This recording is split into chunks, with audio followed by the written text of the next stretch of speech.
नाज़रीन, पाकिस्तान जो है और दीगर बहुत सारे मुल्क अब फंस गए इस मामले में कि उन्होंने डोनाल्ड ट्रंप के साथ मिलकर एक अमन मुआहदे पर दस्तखत किए, लेकिन इसराइल ने उस अमन मुआहदे की धज्जियां उड़ा दी। इस वक्त जो लेटेस्ट सूरत हाल मेरे पास वो आपके सामने मैं रख देता हूं, और ये दुनिया भर के अखबारात में, मीडिया में छप चुकी है कि इसराइल की गजा पर वहशियाना बमबारी इस वक्त जारी है और इसराइल के वजीर आजम नेतन्याहू ने इसका हुक्म दिया है और 46 बच्चों समेत 100 से जायद फलस्तीनी अब तक शहीद हो चुके हैं।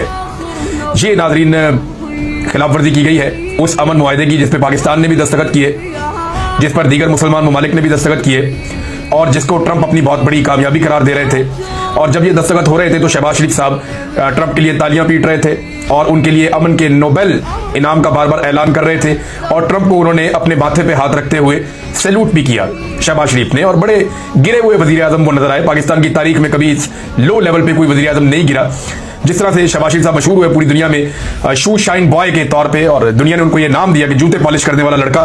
तो शहबाज शरीफ साहब ने जनाब वहां तो बड़े ताशे बजाए थे, लेकिन अब कोई सवाल करने के लिए तैयार नहीं है।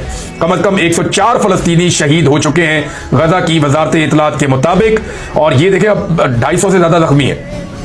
एक बात आप ज़हन में रखेंगे, ये फलस्तीनी महफूज मुकामात की तरफ चले जाते हैं जब भी कभी इसराइल बमबारी करता है, लेकिन ये जो अमन मुआहदा हुआ इसके बाद बड़ी तादाद में फलस्तीनी वापस अपने इलाकों में आए।